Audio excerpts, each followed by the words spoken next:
Oh, that's better. Add a little more light. It's people can actually see me. Welcome everyone to No Credentials Required, where you don't need a press pass to talk sports. We are proudly presented by Belly Up Sports. My name is Ryan McCarthy. I'm one of the hosts. To my right is a man who is 1 week away. Actually, he's only 5 days away from breaking the New Year's resolutions he's already made in his head. Dustin Henry. Dustin, how are we doing today? Doing all right, other than the fact that you are correct. January 2nd, all my resolutions will be out the window. Isn't it always the case? Like, day 2, I don't want to do this anymore. Oh, well, yeah. And it's also, for me, I don't know. I got into it a little bit on Seahawks sessions last night, but try not to get too real. But the post-holiday come down is very real for me. I always struggle with it. And so, yeah, it's, when you blink and it's January 10th and you're just kind of like, well, what now? Let's look forward to spring. In January, the first month of the year seems to go on forever. Oh, yeah. I remember last year we have a calendar. We have an angry cat calendar, and I switched to I not realizing that it was still January 31st. I flipped it over to February. I'm going, wait a second, it's not February yet. It's only January. It's still January. Oh, man. Oh my goodness. All right. We're going to get to all the NFL games on Christmas. We're going to talk about week 17 in the NFL, what we're looking forward to, what we're not looking forward to. We'll reveal our picks for the Cut the Breaks Pick'em Challenge. And we only have 2 episodes left to do in this, Dustin, but we're going to reveal our favorite athlete to wear, our favorite athletes to wear number 95. But before we do that, we just want to remind you to please, on social media, check us out. Follow us on social media, Facebook, Twitter, Instagram, YouTube. Just search for No Credentials Required. You can also find other podcasts and more written content at bellyupsports.com. On the podcast side, subscribe to the podcast wherever you listen to podcasts, including Apple Podcasts, Spotify, Spreaker, Amazon Music, iHeart, TuneIn, Pandora, and our host, which is Podbean, Freshly Brewed Podcasts. Then hit that notification bell on Twitter and on YouTube so you know when shows go live, when we have clips of the show that go up, and when we have general show announcements. We are a live show. I will say today, though, we are on the Belly Up Sports Twitter /X. So everyone watching on Belly Up Sports Twitter, hi, how you doing? Give us a follow on your favorite social media platforms as just listed. Also, we are a live show. On the podcast side, I'm sorry. On the podcast side, rate, review, comment, 5-star rating would be helpful. Leave a review on podcast platforms such as Apple Podcasts, our aforementioned host, which is Podbean, Podchaser, Good Pods. You can leave a review there, and also leave a comment if you're on Spotify. Leave a comment if you're on the Belly Up YouTube channel on the replay after the show it ends, which is live at 10 a.m. Eastern on Saturdays. This will be broadcast. This will be reposted on the Belly Up Sports YouTube channel later today at some point, probably hopefully before the slate of NFL games begin, because we have got Saturday games again this week. And we're gonna have like no Sunday games. It seems like this week it's crazy. Yeah. But leave a comment. What do you look at? What was your impressions of Christmas Day? Did you watch the NFL? Did you watch the NBA? Did you watch any sports at all? Did you just hang out with family? Did you watch Christmas movies, or did you just say bah humbug and later get visited by 3 Christmas spirits, and then we're generous to all the town? But regardless, leave a comment in the comment section below.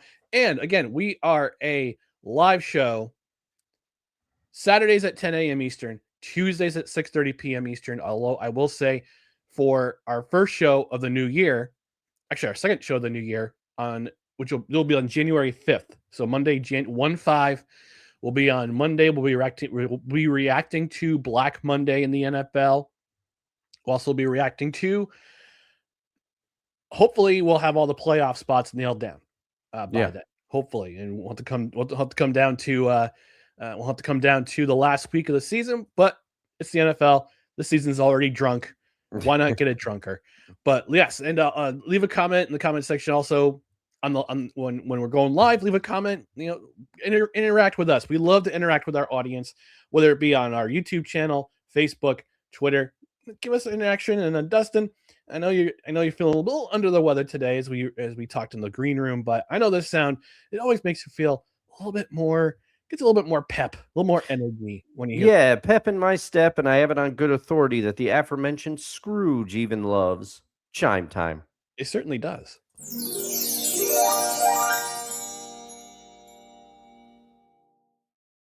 And we already got comments in the comments section. We got, well, our favorite Long Islander spamming our chat. Greeting, gents. Says I'm doing tech nonsense trying to hook up 8 gaming consoles and my computer to 3 HDMI ports and 1 RCA port. Let me tell you something. That's not fun. You got to get one of those switchers, Dan. You got to get. I used to do it for my RCA ports. I had like 3 consoles hooked up to one set.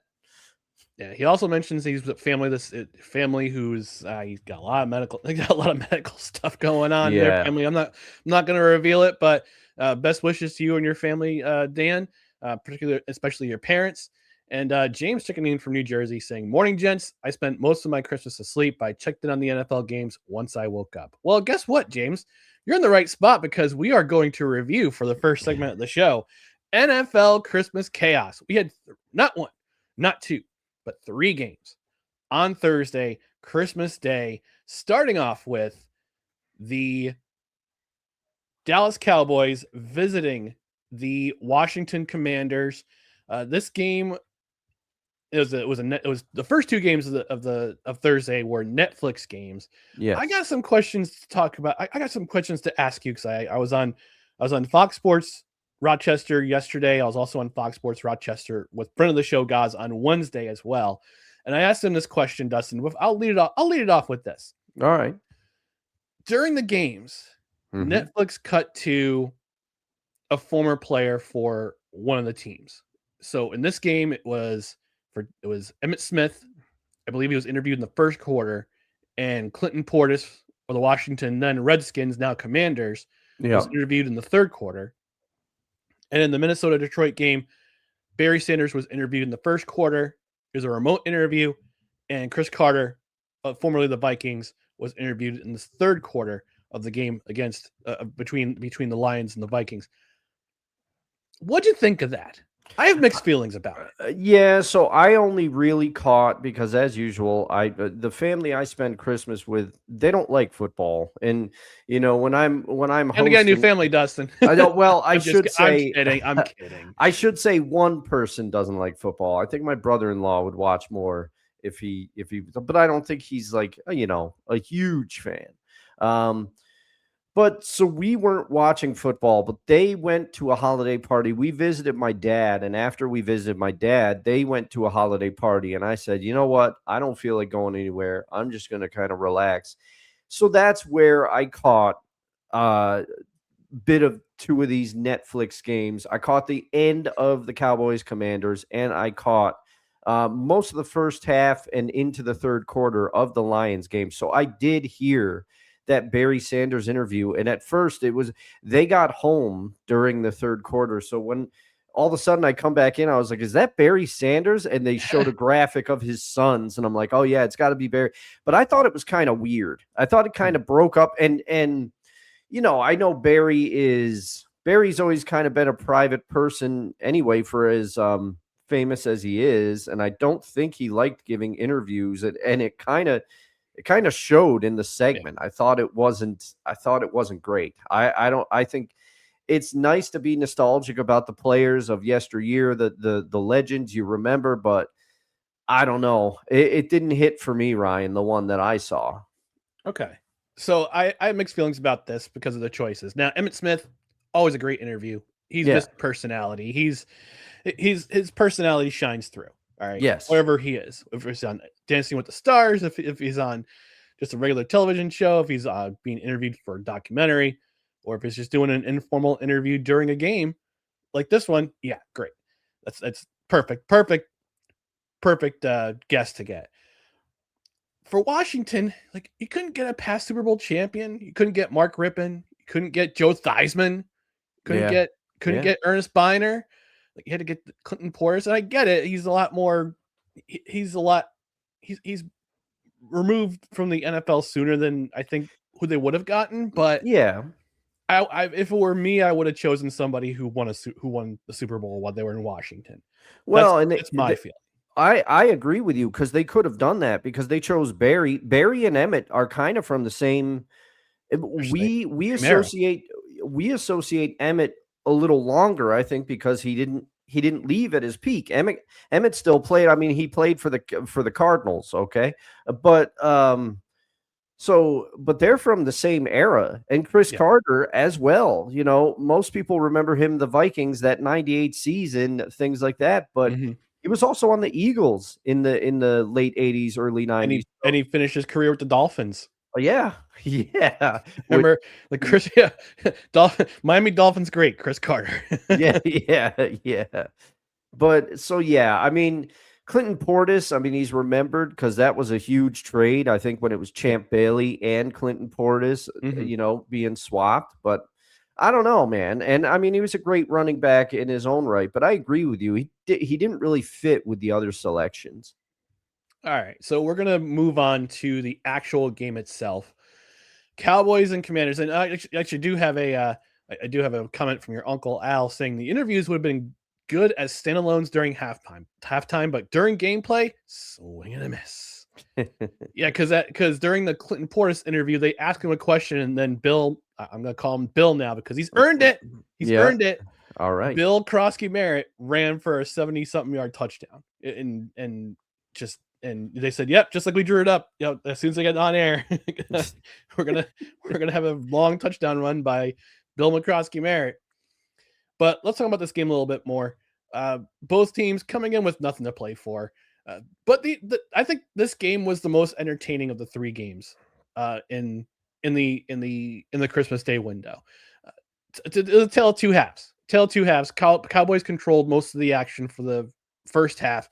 4 drives, 4 scores, 3 of them being touchdowns.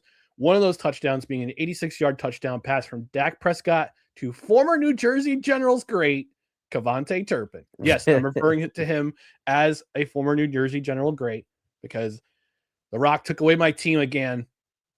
Commanders made a game in the second half. Bill McCrosky Merritt had 105 yards and 2 touchdowns in the game. And the Commanders defense, they got to Dak Prescott. They got to him 6 times in this game.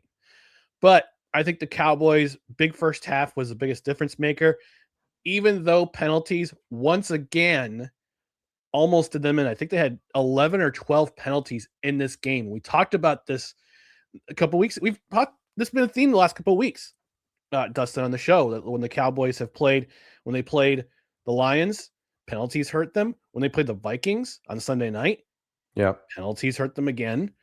And last week against the Chargers, I didn't really pay attention, but I'm pretty sure that penalties hurt them too. And in this game, it almost hurt them. And yeah, this is a close game for the Cowboys. I think Dak Prescott earned the Netflix MVP, got the snow globe, got the custom steak, got to wear the big coat, which is now a custom thing for this game. So that was my impression of this game, Dustin. I don't know if you caught the other games, but I know you say you caught a little bit of this game. But what was your impression of this game? So this game, like you said, Ryan, the Cowboys storming out of the gate was too much for them, too much for the Commanders ultimately. But I will say, hey, respect to the Commanders for trying to battle back here, especially in the second half. Their defense rallied and really kind of tried to shut the Cowboys down. And like you said, the Cowboys had trouble stopping Bill. He ran quite well. And that Washington backfield has been a little bit of a coin toss this year, but I will shout out the Commanders have battled through injuries this year. The Commanders have battled through a lot of things. And I just want to say, hey, their defense, they tried to rally. They did the best they could, but ultimately it was just too much. I mean, the stat that blew me away from this game, they said it on the broadcast when I was watching. But I had to go back and verify because it was just so unbelievable. At the time, the Cowboys had run 75 plays, and the Commanders had run in the low 30s or high 20s. I cannot remember at the time of the broadcast. I got it. Okay. It's 87 plays for Dallas, Yep. 480 total yards. For Washington, 41 plays, 328 yards. And if I remember correctly, in the first half, Dallas had 17 first downs. Yes. And Washington had only run 18 plays on offense. Yeah, and part of it, give credit to Brian Schottenheimer too, because he was going for it, and they converted on 6 of 6 fourth downs, which I thought was pretty impressive. And it was the reason they were able to extend drives and keep those plays running. And I had written down those final numbers too, because I wanted to go back and say, hey, what did they finish with? And the Cowboys also, predictably, they dominated time of possession as a result, 38 minutes, 44 seconds to 21 minutes and 16 seconds. And Malik Davis, Javonte Williams was looking like he was going to have a huge game. He ran well early. He had that touchdown. Then he exited with a shoulder injury, and Malik Davis came in and ran for 103 yards. So he kept that dimension of their game going. Ultimately, the Cowboys were just too much for the Commanders in this one. And, Dak didn't throw any interceptions, which usually I think if he had thrown some interceptions, the Commanders might have been able to rally and get back in this one even more than they already tried to do. But, hey, Josh Johnson was at quarterback for them in this one. They were speculating as whether it could be one of his last NFL games. If it was, not a bad way to go out, Josh. You did the best you could. I think the people at Netflix, when they took this game and put it on the schedule, they thought it was going to have a little more sizzle, but this is still a national rivalry. These two teams, they got a long history. They don't like each other, and both the teams are pretty popular teams, so it did well for them. Yeah. And one other thing, it's funny, I was watching a urinating tree this week in sports ball week 16, and he's Josh Johnson, what a legend. He's got so many frequent flyer miles. He can own his own airline with all the teams he's been on, between the NFL and the UFL and the XFL and American League of Association of American Football, or whatever it was called. Yeah, he's got a lot of miles on him. Comments in the comments section, James saying maybe Portis was the only one willing to talk to them. I'm not a Netflix producer, so I can't. If I were flying the wall, I'd be like, why'd they decide on him? But that's okay. It's their decision. They made it. He had a decent interview and he's doing a lot of good things in his community. So post NFL career. So happy for him. Your Uncle Al saying, I saw Josh Johnson at the Funny Bone. Oh, wait. We're going to move on to the afternoon game, the 4:30 game, which was the Lions and the Vikings. Coming into this game, I don't know, Dustin, did you get a chance to watch this game or no? So this game, I saw the first half and then most of the third quarter. This is the game that I watched the most of, and I did see some of Snoop's halftime performance as well. I did not, but I want to get your impression of this game before I give my thoughts, because I watched the entire game and I kind of wish I didn't. Yeah, this was tough sledding. I mean, hats off to the Vikings defense. You're going to talk about it a little bit more, Ryan, but the Vikings defense, don't look now. The Vikings defense has been on a little run here. They've played well, and I would say it started all the way back in their game against the Seahawks. I remember being frustrated that so many of Sam Darnold's passes were getting batted down at the line. I'm like, what's going on here? And they were able to pressure him, and it did not stop in this one. The Vikings have been generating some turnovers at a pretty good clip. This game, it was tough to watch because the Lions, you just had a feeling that they were going to start to pick it up, the Lions. You're going to sit there and you're like, okay, they're going to get on track. But Harrison Smith is picking off Jared Goff. I think Jared Goff, truth be told, he just picked a bad time to have his worst game. What was it? I think 6 turnovers the Lions had. It's 6 turnovers in this game, yeah. Man, that you're going to shoot yourself in the foot. Bye, Al. Listen to us on Premium, man. And the thing is, it's like, the Lions, I didn't notice it before this game because I didn't see a lot of full Lions games. A lot of what I saw was on Red Zone and stuff, but it seems to me And it happened in this game early too. Aaron Jones was setting up like he was going to have a big game. Detroit was not able to stop the run in this one. And it's been, if you go back and look at some of their games, it's been an Achilles heel for them. Their defense, although, I mean, Aiden Hutchinson, he's a man. He was getting after Max Brosmer. He had sacked him 2 times in the first half already. But I just think Jared Goff specifically, and the fact that Jahmyr Gibbs had his worst game in recent memory that I can remember. When you have Jared Goff and Jahmyr Gibbs not clicking, it's not going to work out for you. And unfortunately, I just think the Lions kind of laid an egg here because Jared Goff, he just had a bad game. It happens, but unfortunately, it happened while a lot of the world was watching on Christmas Day. So, but it was tough. I mean, the Vikings, oh man, with Max Brosmer at quarterback. The only like offensive, a lot of it was defensive, and they got, even on the Aaron Jones touchdown, they got a short field because of a Lions fumble because Jahmyr Gibbs put the ball on the ground. But man, the only offense to speak of for the Vikings was really an end around play to Jordan Addison, which I understand you're going to break down later. But man, it was brutal to watch this. Brutal. It was. Before I get to my thoughts, comments in the comments section, your cohort from Seahawk Sessions, Kevin, saying, "Good morning, gentlemen." Good morning to you, Kevin. Good morning, Kevin. I'm sure it's a lot warmer where you are than it is here in New York. We had some snow overnight, so I got to do some snow blowing when this podcast is done. Kevin saying it's a 6-pack of turnovers is never good, either a snack or a football game. Listen, it depends on what kind of 6-pack you're talking about. If you're talking about 6-pack of water, that's healthy. Talking about 6-pack of like Coke Zero. I prefer Pepsi Zero Sugar. Don't at me. That's fine too. Maybe a 6-pack of beer. Well, I think he's talking about. See, he said a 6-pack of turnovers is never good, either for a snack or football game. So I think he's. Right. I think he's talking about if you ate 6 apple turnovers, you're not going to feel good.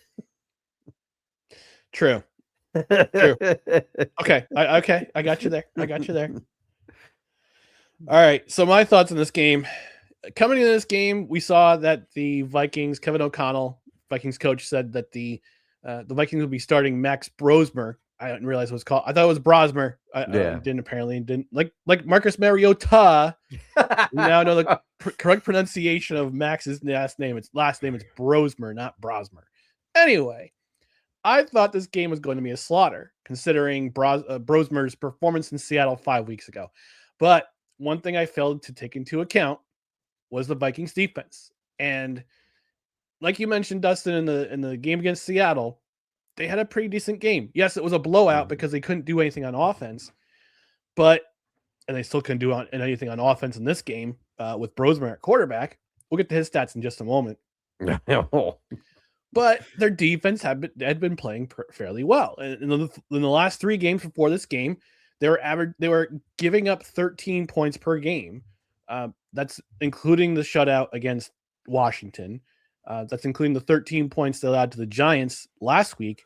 And yes, they allowed 26 points to the Cowboys a couple weeks ago on Sunday Night Football. But again, that's the Cowboys. They can score points. They just can't keep them off the board. So 3 games, 13 points, and 13 points per game. The Lions really need this game. They really desperately need this game, and they need a handful of miracles to have a sniff at the playoffs. Look, some of the Lions, their defense played well. They sacked Brosmer 7 times. They allowed 3 net yards passing on 8 of 16. He had 51 yards passing, but he had 3 net passing because he was sacked 7 times for 48 yards. Because at least the Lions defense, they weren't giving up. They were playing very, very well, even with all the injuries that they had. I mean, it did some injuries in this game. I don't know what it is with the injury bug in the Lions, but just the last 2 seasons, especially late in the season, it just hits them hard. Oh yeah, so hard, and it showed in this game because Alex Anzalone, he left the game with an injury, but the Vikings figured out what it takes, and I think the week before, Seattle, the Pittsburgh Steelers figured out how to beat the Lions, and that's to stop the run game. You mentioned Jahmyr Gibbs didn't have a great game. 17 rushes, 41 yards. He's averaging 2.4 yards a carry. David Montgomery, 10 carries, 25 yards, 2.5 yards a carry. As a team, the Lions only had 68 yards rushing. Yeah, and you stop the run game, you're going to have a good chance to win because it leaves it all on Jared Goff. And especially if you can get to Jared Goff, like they did in this game, it's five sacks, 6 turnovers, 4 fumbles by Goff, and 2 interceptions by Goff. And by the way, I believe the stat was for Harrison Smith. He's I think it's 1 interception away from joining the 40-20 club. Yes. 40 career interceptions and 20 career sacks. So I hope he gets it before the season ends. Maybe if he decides to end his career after this year, he can go out on a high note. Mm-hmm.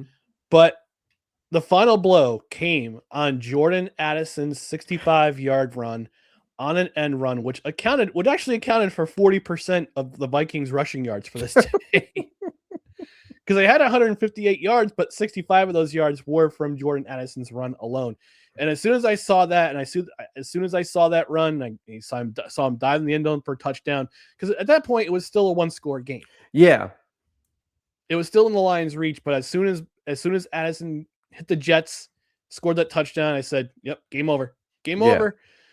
And candidly, that's exactly what happened. My sister was sitting there, and I said, "Hey, can I just watch the end of this game?" I said, "There's about 6 minutes left. Can I?" And my brother-in-law jokingly said, "Well, that could be a half an hour for football." And I was that's like, what my sister said too. And I said, "Can I just watch the end of this game?" And after Addison scored, she turned to me. She goes, "Are you still watching this?" I said, "No, this game's over. We can shut it. Let's watch." I forget what Christmas special we watched. It was probably Gremlins. No, it wasn't Gremlins. We watched Christmas Vacation, Christmas Eve, so it wasn't that. But I'll have to go back into the recesses of my mind. Was it Emmett Otter's Jug Band Christmas? It wasn't Emmett Otter's. We didn't have any appearances by the River Bottom Nightmare Band, one of the great names. I think it might have been Muppet Family Christmas, a 1987 classic. Go check it out if you haven't. With Michael Caine as Scrooge. Oh yeah, the Muppet Christmas Carol. Didn't watch that one this year. That one's a classic. I did watch I don't know if you ever do you ever read the comic and the comic strips, the Bloom County? No, I haven't read that. You didn't never read Bloom County? Okay, so Bloom County was kind of like they paid attention to the politics of the time and current events, and they had Opus the Penguin and Bill the Cat. They would chime in on their opinions, and there was actually a Bloom County produced Christmas special for A Wish for Wings That Could Fly back in the late 80s, early 90s. And I watched that the other day. I'm going, I forgot about this. So I watched it on YouTube. But yeah, and by the way, rest in peace, Lions' chances. And I have a big question at the end of this game. Is the Lions Super Bowl window starting to close? Yeah. Think about it. When Dan Campbell had Anthony Lynn calling plays on offense, they were terrible. Yeah. Fired Anthony Lynn, bring in Ben Johnson. The next 2 seasons are absolute dynamite. Ben Johnson gets hired away to Chicago, and now Dan Campbell is without Ben Johnson again, and they're 8-8 this season. And I think I saw the stat. It was at that all-time without Ben Johnson as offensive coordinator. The Lions are, I think they're now 15-18, if I'm not mistaken. I'll double check and take a look, but it's not a good stat. All right, moving on to our final game of Christmas. Denver Broncos visiting the Kansas City Chiefs. They wound up winning 20-13. Dustin, did you get a chance to watch this game or not? This one I missed entirely. I was going to catch up on the highlights this morning, but it didn't happen for me. All right, so I'll talk about this game then. I fell asleep at halftime. Both of us crushing it. Fell asleep at halftime. I caught the highlights the next day, and I just got to say this about this game. If the Chiefs dynasty truly died 2 weeks ago at the hands of the Los Angeles Chargers, the Denver Broncos were the first to really spit on its grave. Oh. This was an ugly, ugly game between two AFC West rivals. Now, would it have been different? Would it have been different if the Chiefs were at full power? If they had a running attack that was effective? If they had traded for Breece Hall at the trade deadline, like a lot of people said that they were going to do, but they weren't willing to give up a second-round pick? If they had Patrick Mahomes fully healthy, if they had Travis Kelce in a not late stage Travis Kelce like we're seeing, but probably mid-prime stage Travis Kelce, would this have been a different game? I will say this, though. The Broncos defense continues to do their thing. They came out to play against Chris Oladokun, the Kansas City Chiefs' third-string quarterback, because Gardner Minshew tore his ACL against the Tennessee Titans last week. My goodness. Man. They held an ordinarily a usually powerful Chiefs offense to 146 yards in this game. I will say this about the Broncos. Offensively, I still don't trust them. I don't trust them. I'm highly skeptical for a long playoff run. Bo Nix had a decent game by Bo Nix standards. He threw a touchdown. He ran for a touchdown. He also threw an interception. And the one thing I'm noticing this season about especially Sean Payton since he returned to the NFL, he's still running his offense like he has Drew Brees as his quarterback. Oh, yeah. Yeah. He's never going to change. I mean, that's why I made the joke a few weeks ago on the show. Will Lutz, as long as Sean Payton is in the NFL, Will Lutz get the reference. Get the reference. Put it in the chat.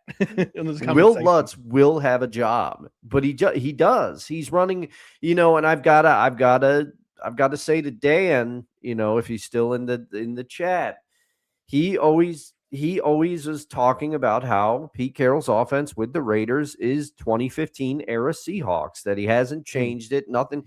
And the same could be said for Sean Payton, although I don't think people are as vocal about it because it's working out for Sean Payton so far.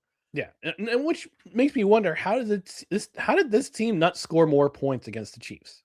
Knowing that their season was over, knowing that the dynasty is either dead or on a brief pause. Mm-hmm. Talk about that in a second. But I just wonder, how did this offense with Sean Payton as your coach, how could you not score more points against the Chiefs? And I talked about this yesterday in my guest appearance on Fox Sports Rochester with a friend of the show, Gaz. He invited me on. I came very, very close to comparing the Broncos to the 2000 Ravens team based on their defense, and that their offense just scores enough to win games. Ravens were the same way. But here's the difference between the Broncos and the Ravens. The Ravens allowed 20 or more points twice in 2000. I went back and checked the stats. They only allowed 20 points or more twice, including 36 in a wild week 2 against Jacksonville that 2000 season. The Broncos have allowed 20 or more points 7 times this season. And yes, they held, I guess you could say, a punchless Kansas City Chiefs team to 13 points. So did the Tennessee Titans. They only held them to 9 points. And that was after Gardner Minshew got hurt and they had to switch players, bring in another quarterback, Oladokun. Yeah. He barely got warmed up. And they only scored 9 points in that game. So while I believe the Broncos will either try to win, look, the AFC West is still up for grabs. Chargers have to win today to keep pace, and they meet next week. They meet at Mile High next week, which could be for the division, because the Chargers have already beaten the Broncos once this year. They beat them. I believe they beat them in overtime, or they beat them at the death in week 2, 23-20. I remember that game too, because this was a game where we were saying the Chargers were going to be like, I predicted the Chargers to win the AFC West, so I'm kind of hoping that the Chargers win today. They beat the Texans today, and they'll have a meeting in week 18 against Denver for the showdown for the division. But if Denver does clinch home field, or they clinch a high spot, I have to wonder if they're going to be primed for a team to beat them in the first round. Just because, or the second round, just because I don't trust this offense enough to score as many points as they can based on what their defense is doing. Yeah, and I mean, I agree with you because the Ravens is a Hall of Fame defense. That Yes. 2000 Ravens is one of the greatest ever, and I don't think the Broncos are that. The Broncos defense, as great as they have been, I'm going to get some shade for this probably from Broncos fans, but they're a little one-dimensional.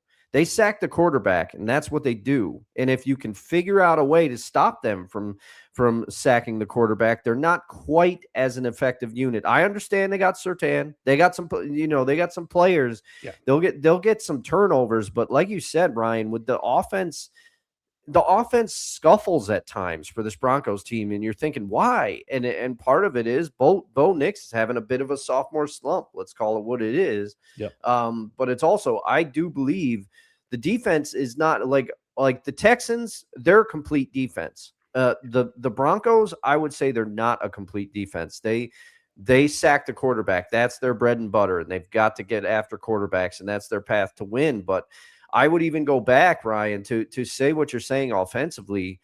They almost lost to the Jets in London, and they confoundingly were able to rally back and beat the Colts, but they were down big in that game, but that's not going to happen every time because, as you said, they struggle scoring at times. So this is I agree with you. The Broncos could be a quick out if they come up against the right team. Yeah. And one more comment from the comment section before I take our commercial break. James saying teams can often be victims of their own success. Detroit has found this out to awful effect. Yes and no. I know we both had. I had Detroit in the NFC Championship game this year again. I had them losing to Philadelphia, and Philadelphia can still go to the Super Bowl. Mm-hmm. They just need to get some things right, and they have to have things go their way. They've already won the NFC East, so that's one check down. They just got to win out and have their offense wake up in order to get to where they go. So you can say that about a lot of teams this season. Baltimore. I mean, a lot of teams that have won double-digit games in 2024 are already eliminated from the playoffs. Minnesota, Detroit, Kansas City. Yep, they won double-digit games last year, and they're all done. It could be a number of things. It could be being a victim of their success. It could also be the fact that a coordinator left. It could also be the fact that injuries just piled up at the wrong time, and they had to play catch up the rest of the way, like the Vikings had to do. Yeah, I mean, the Lions were almost ready to bring... It's also scheduled, too. And it's also scheduled, too. That Lions schedule was brutal. So was the Kansas City's. Yeah, that was tough. And the other thing is that, not only is Ben Johnson gone, but Aaron Glenn gone as well. And then their injuries... They were trying to get Frank Ragnow to come out of retirement to help their offensive line. And guess what happened to him? He couldn't pass the physical. So it's just been one of those seasons for the Lions, and I would say the Commanders as well. They've been ravaged by injuries. They're another team that had double-digit wins last year that is already gone from the playoffs. In the arms of an angel. All right, that's enough. All right, Sarah, is that you? No, my voice and my visage is not as pretty as hers. Anyway, we're going to take our Network Mania commercial break. When we come back, we'll discuss what stands out to us in Week 17 that we're going to look at before Saturday's slate of games. So stand by and stay tuned for more No Credentials Required. This episode of No Credentials Required is brought to you by Invader Coffee. For the coffee lover who wants good, quality coffee with no bullshit and no filler, Invader Coffee is an ultra-premium, veteran-owned coffee company proudly delivering only the best coffee your hard-earned money can buy. They aim to only serve the highest quality, organic, air-roasted coffee beans sourced from free trade farms all over the world. They keep things simple. The best coffee at an affordable price in order to provide you with the value you deserve for your morning boost. 100% fair trade, 100% organic coffee beans, 100% air-roasted, 100% money-back guarantee. Visit invadercoffee.com, enter promo code BELLYUP at checkout, and receive 15% off your order. That's right, folks. Invader Coffee. It's not in my mug this morning because I ran out of Invader Coffee. And plus, I haven't snowballed my driveway to get any coffee this morning. So I'm I'm drinking tea. It's good tea though. It's good. It's tea with honey granules in it, and it's delicious. All right. But Invader Coffee is one of our first affiliate sponsors here at No Credentials Required. It's a great coffee company. You gotta check them out. I actually did order more. I ordered more Bad Santa before they run out for the holiday season, and I also ordered their collaborative blend with Shadow Systems, where you could win yourself a nice shooty pew pew. Oh yeah, the You got a collab, golden I ticket. remember. Mhm.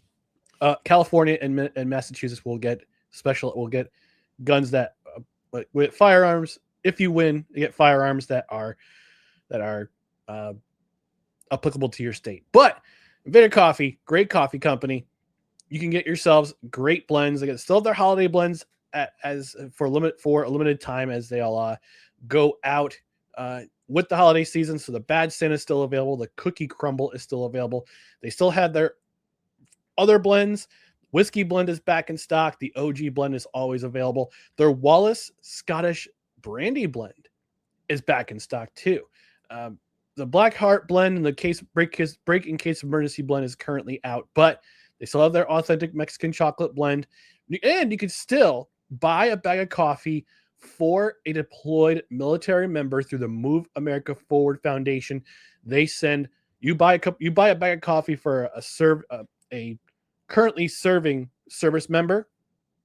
They'll get it out to that service member through via a charity they work with called the Move America Forward Foundation. It's a great cause. I've done it before. I've ordered a couple bags of coffee and hoping, because again, on the battlefield, the last thing you want is a crappy cup of coffee before you go out in the battlefield and battle terrorists and the bad guys. And we want to salute our men and women, our brave men and women who serve our country. You can do that by buying a bag of coffee through Invader Coffee. Here's what you can do. Use our affiliate link in the description. It'll be on the podcast side. It'll be on the YouTube side on Belly Up Sports when this rebroadcast is aired. You can use that. Helps our show a little bit. We get a little bit back for commission, but you can also save 15% off your order with promo code BELLYUP at checkout. Save a little bit on shipping. I will say they are a little bit delayed. They are delayed with their air roasting. So orders may take a week to ship as opposed to the 4 days you'll see it. But hey, once you get it, you won't be disappointed in this coffee. Oh yeah, I've stocked up. I'm still enjoying the brandy blend. I'm feeling a little under the weather this morning, so I haven't had my coffee yet. But I'm still enjoying the brandy blend. I ordered a bag of the Cookie Crumble. It's my favorite of the holiday blends. It arrived yesterday. Hey. I have a bag of Bad Santa, which I can't wait to rip into. And I do have, because they're very good about emailing you when flavors are back in stock, I was able to grab a bag. Donut Dealer, I have one. I'm saving that for a special occasion, But Donut Dealer currently not in stock. But that's another thing.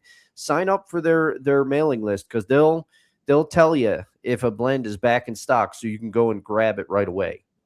Yeah. So again, use our affiliate link in the description on the Belly Up Sports YouTube side and on the podcast side.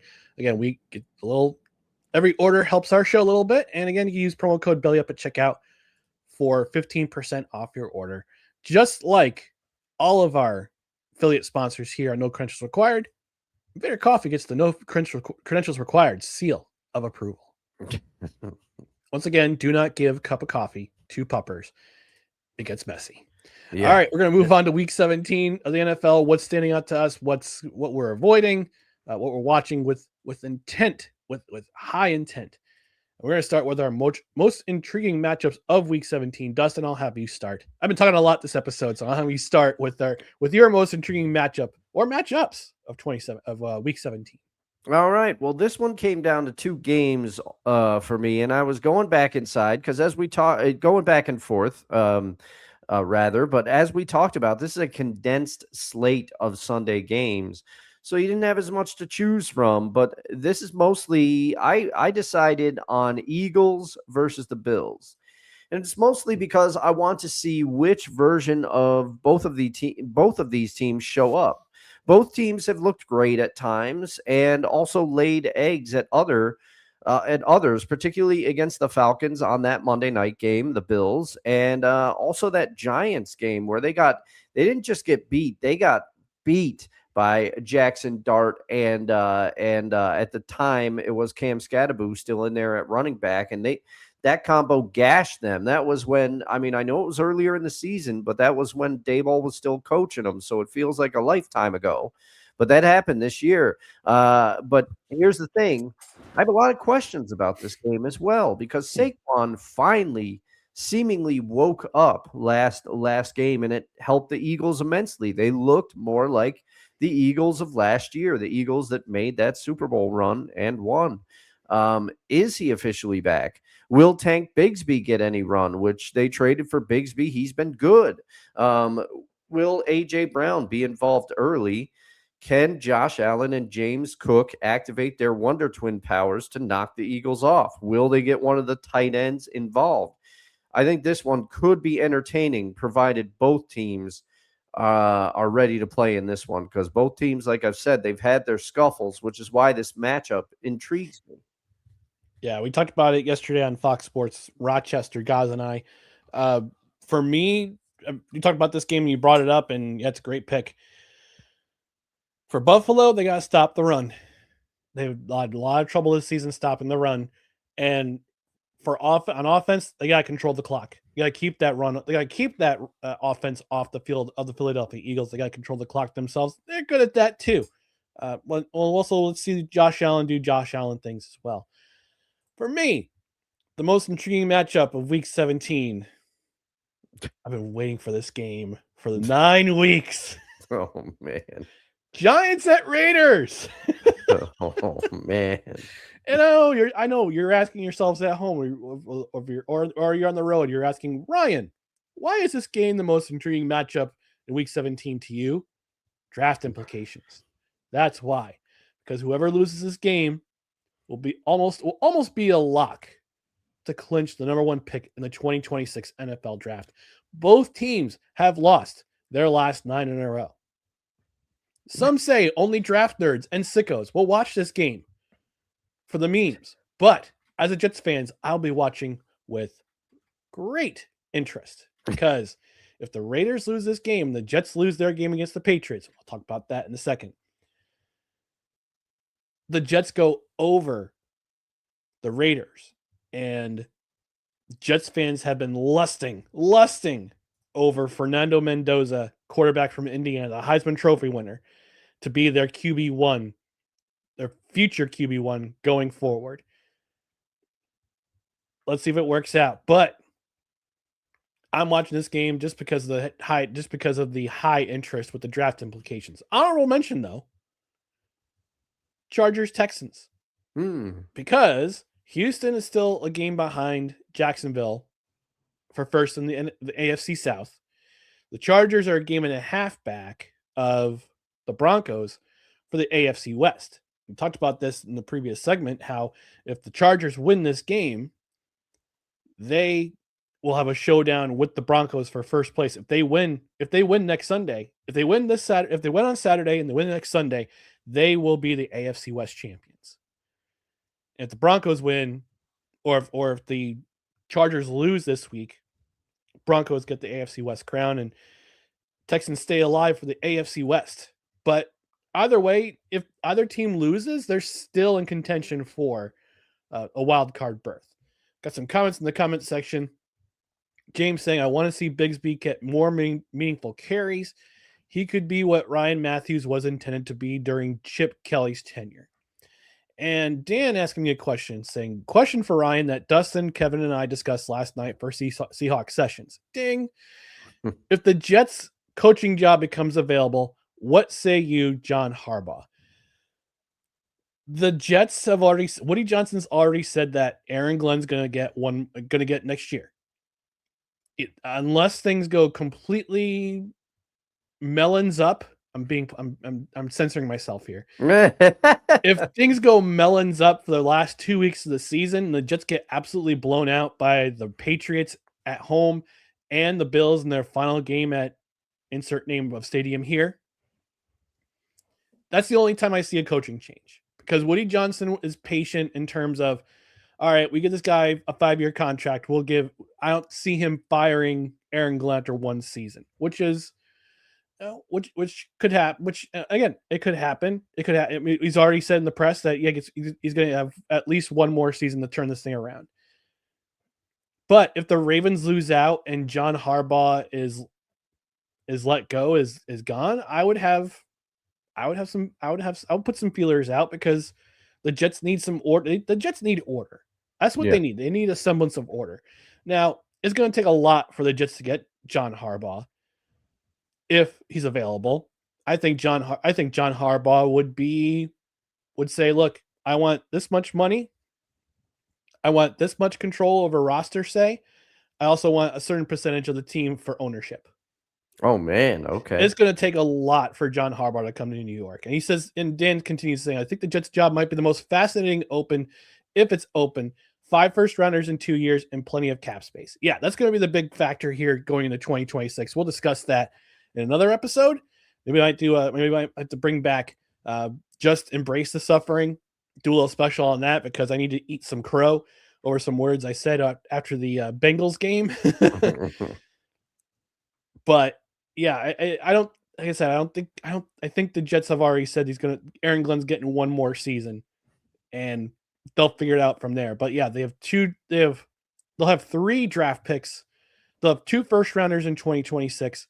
And I'm being a sicko and I'm rooting for the Colts to lose throughout because that means a higher draft pick for them. Oh, man. And they have 3 first round picks in 2027, which being the Dallas Cowboys draft pick. And they get their shot. They get to choose which one they get in the first round. They can either choose depending on which team finishes where, because it's basically Green Bay's pick. Okay. That got dealt. But the Jets have the option of picking either Dallas's first round pick or the pick that came from Green Bay. So that'll be very fascinating. Which leads us into the friends and family games of week 17. Yes, we just talked about this team, the Patriots and the Jets.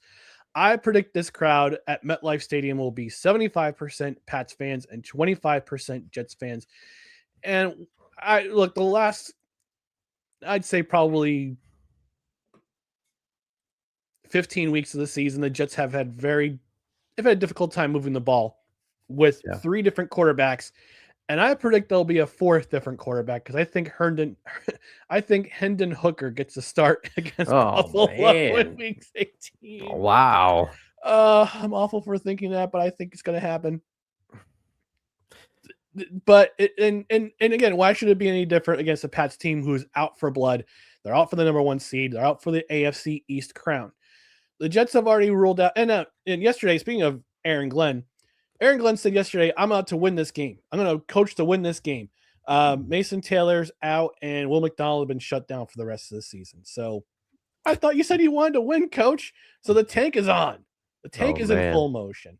Nobody should watch this game unless you're a sicko, a true fan, or you're friends and family of a team member. And I don't know if you caught this story on New York Post, Dustin. Mm-hmm. So there was a story about the Jets allowing a fan to kick for $100,000. It turns out she played soccer at Stony Brook. Mm-hmm. Her last game was 10 years ago. She's an active coach at a high school on Long Island. She's a lifelong Jets fan. Her dad, before he passed, was a lifelong Jets season ticket holder. And the day before Christmas, the Jets said, "I'm sorry, we found out that you coach for the team, and so you can't kick for $100,000." I'm going.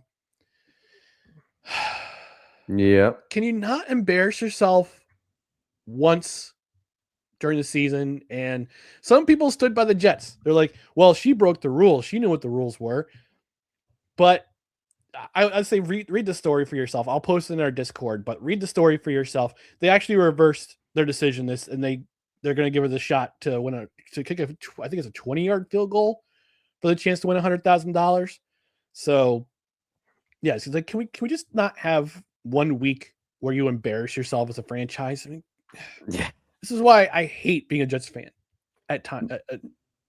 yeah, it's just because they're finding ways to just embarrass themselves. Yeah, I mean, I did see the story, and then apparently they were like, well, I guess from what I read, she informed the team. She's like, "Hey, I used to play soccer, blah blah blah," and they're like, "Fine, you can kick the field goal," and then they're like, "Actually, no," and then they said, "Oh, don't worry," because fans rightfully called them out for it, and they're like, Yeah. "Don't worry, we're gonna make things right," and making things right was a jersey and $100.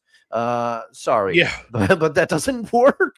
Yeah. So, man. No. And they already said before this. I mean, after after they were told no, like the gal who's going to kick the field goal and the mom and her mom were like, "Yeah, well, we're going to protest this game," and bullying works. Yeah, I guess so. All right, your Friends and Family game for Week 17, Dustin.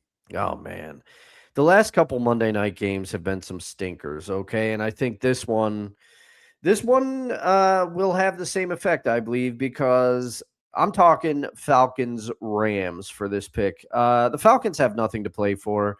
And although Kirk has looked better at times than last year, he still can't move and behind that O line, and just period. He's never been that much of a mobile quarterback. The Rams, meanwhile, have had a week plus to stew over that Seahawks loss, a game they had in hand, and we've gone over it in exhaustive detail. And I believe as a result of that, they will be out to prove a point. Stafford will come out throwing, no doubt.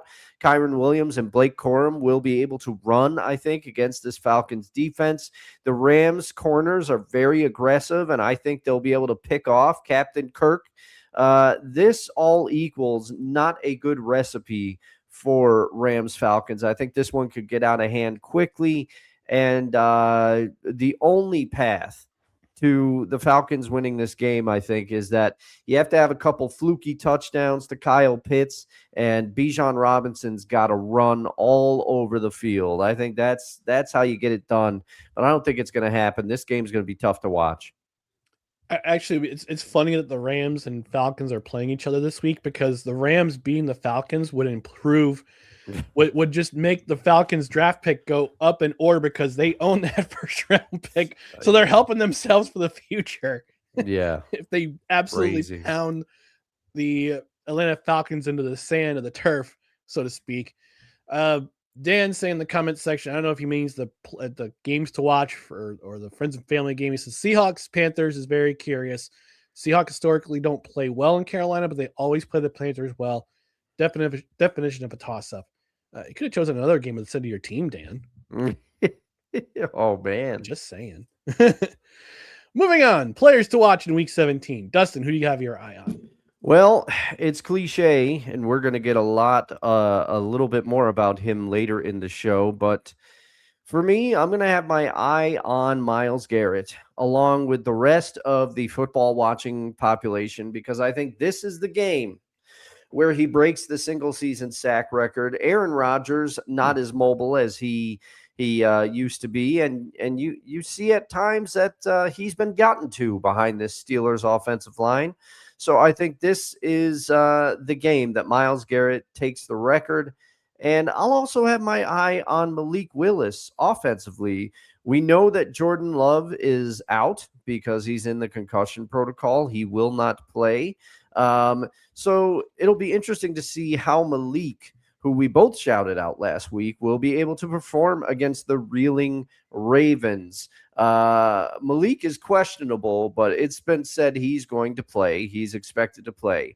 Also, let's see how John Harbaugh uses Derrick Henry this week. I had to laugh when you said that, when you put that show rundown. Yeah. For me, players to watch in Week 17, I'm going to start on offense. CJ Stroud. CJ Stroud against the Chargers. Texans coming in this game on a 7-game win streak. And while the emphasis has been on how good this defense has been, Stroud has had some solid performances. But against a team that is 4th in the NFL in total defensive yards allowed this season, he'll have to be better than solid. On defense, got to raise him high. Can't have him locked up. He's important to the defense. Shout out to our tribal chief. I echo your statement, Myles Garrett. Myles Garrett. It's Myles Garrett. Myles Garrett Sack Watch 2025. If it goes into the next year, Myles Garrett quarter sack watch 2026. He's 2 away from the single season sacks record. He's 1 away from tying, 2 away from setting it. He's playing against a Pittsburgh Steelers team that has allowed, their offensive line has only allowed, Dustin, 27 total sacks this season. Okay, that's less than I thought. Aaron Rodgers has been sacked only 25 times this season for the Steelers. So it's going to be interesting how they play against him because they got a lot to play. The Steelers have a lot to play for. Cleveland has nothing to play for except for the sack record. Pittsburgh has to win and has to have the Ravens lose to win the AFC North. Again, the year of our Lord 2025. Who had it here that the Pittsburgh Steelers would win the AFC North? Because everybody was saying that this is going to be the year that Mike Tomlin would finally have a below 500 record. Man. And look how things have turned out. Even with all the injuries they had, TJ Watt is out again for the Steelers this week. So with that weird injury, the threading, needle threading for his lung, ribs, so weird. Jeez. But yeah, Myles Garrett, player to watch on defense because he's important to the defense. Mm-hmm. So we're hoping, hopefully he gets the record, but if not, he'll have plenty of chances to get the record against Cincinnati in Week 18 because Cincinnati's O-line is a dumpster fire. Actually, I'm sorry, it's a train wreck full of dumpster fires. That's what it is. That's what it's not great. All right, we're going to reveal our picks. Moving on to our picks for our Cut the Breaks Pick'em Challenge for Week 17. Because I cut the breaks! Wild card, bitches! Yeah! What? And we're revealing 2 weeks left. 2 weeks left. I redid the math, Dustin. I'm actually up 5. Oh man, I'm getting crushed. I'm getting crushed. No, you're not. You were within 2 a couple weeks. You were within, I think, 3. After I absolutely bombed Week 15, and you swept Week 15, and then last week I swept all my picks. But yeah, this week, Week 17, my picks. It's like Dustin's picks. He's picking the Patriots over the Jets. Who wouldn't? He's picking the Buccaneers beat the Dolphins, and his upset pick, the Flaming Thumbtacks. I mean, the Titans. He's at the Titans to beat the New Orleans Saints. My picks are as follows: the Chargers. I have them being the Texans on Saturday afternoon. I have the Bengals beating the Arizona Cardinals because, of course, and my upset pick Sunday night. I'm taking the Bears to beat the 49ers. Ooh, I would be happy if that happens. I'll be very happy. I mean, you would be happy because of the implication in the NFC West. I just want to see a certain snowman struggle. Yeah, because he hates the Bears. Anyway, Cut the Breaks Pick'em Challenge is presented by Royal Retros, the king of throwbacks. Use promo code CREDHEAD at checkout. You get 10% off your order, and you can land yourself a T-shirt like the one I'm wearing. My Albuquerque Six Guns T-shirt. Oh, nice. Yes. Get yourself some merchandise like that. Everything throwback available on royalretros.com. They're the king of throwbacks. Again, use promo code CREDHEAD at checkout. CREDHEAD. You get 10% off your order plus free shipping for every order over $100. Get yourself some nice throwback gear today. And that has been our picks for Week 17 of the Cut the Breaks Pick'em Challenge. Because I cut the breaks! Wild card, bitches! Yeah! What? All right, and our last segment of the show, our favorite athletes to wear the number 95. Again, Dustin, I've been talking a lot this episode. I'll let you go first on your favorite athlete to wear the number 95.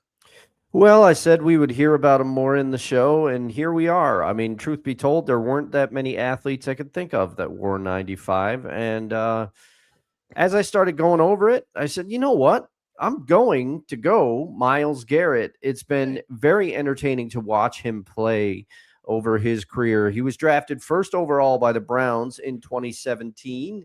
Garrett played college ball at Texas A&M, and he broke the freshman sack record of 5.5 sacks in 2013 for the Aggies in 6 games. In only 9 games, he broke Jadeveon Clowney's SEC freshman sack record of 8. So I believe he finished with 11 sacks that year for the Aggies as a freshman. So even then, you knew that this talent was going to be elite.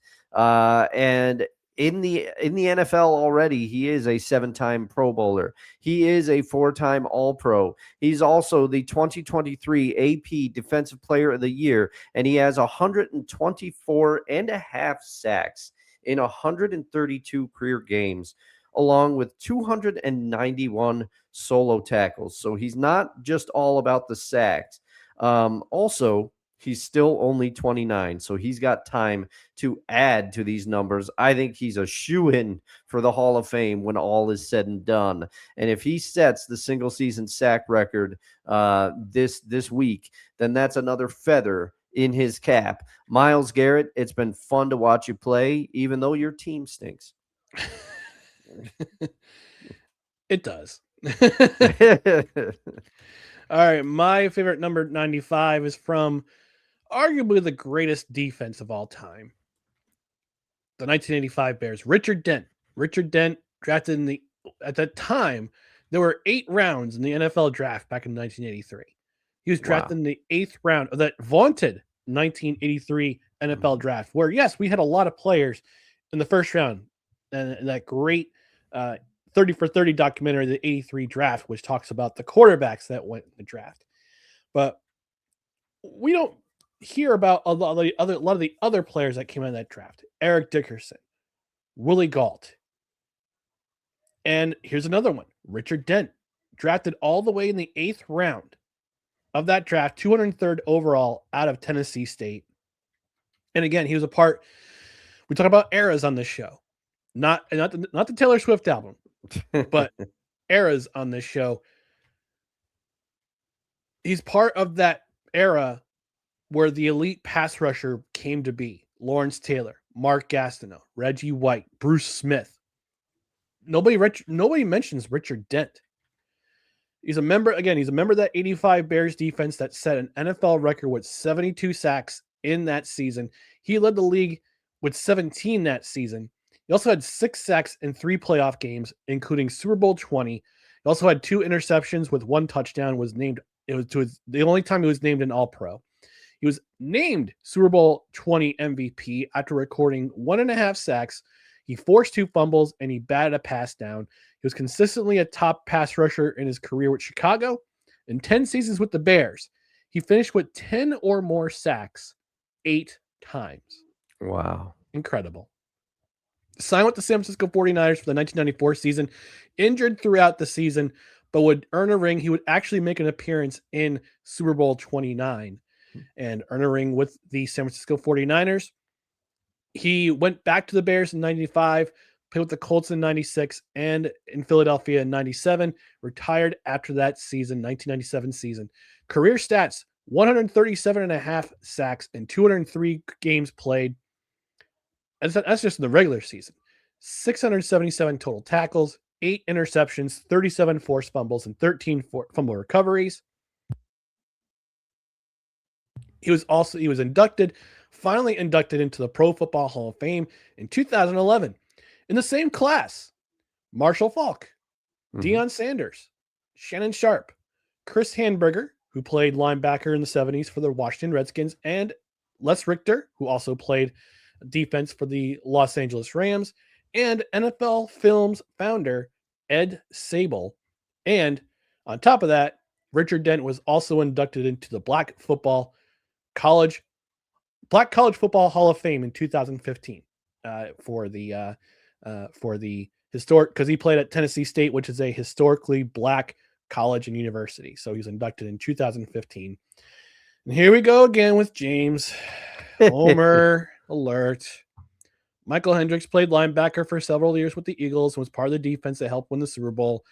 Also arrested for insider trading. Fun. It also mentions hockey player Matt Duchene. If only his trade demand was a key part of the Avalanche rebuild years. Currently a member of the Dallas Stars. Ah, okay. So that's where Matty Duchene is. So we're going to get out of here. and enjoy our respective Saturdays. I got to do some snow blowing and too. other stuff, but we're going to get out of here. In the meantime, follow us on social media. Follow us on Facebook, Twitter, Instagram, our YouTube page. Just search for No Credentials Required. And again, you can also check out our other podcasts and written content at bellyupsports.com.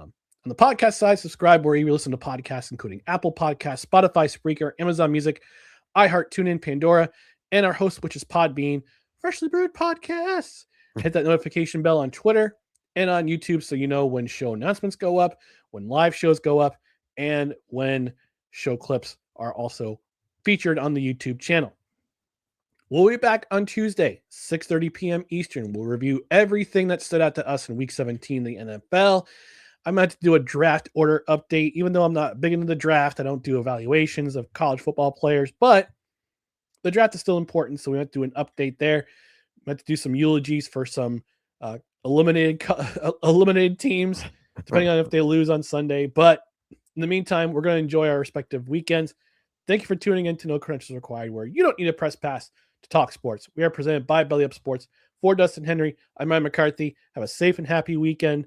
Enjoy it with your loved ones if you're going somewhere, or just stay home, watch plenty of NFL and college football. Also, Gaz and I will be recording the next part, the quarterfinal preview of the college football playoff. Will be released sometime this week, probably before the New Year's Eve games. So we'll have that on our YouTube channel. But we're gonna get out of here. Enjoy yourselves. Have a safe and happy weekend, and have a great weekend, everyone. Good morning, everybody.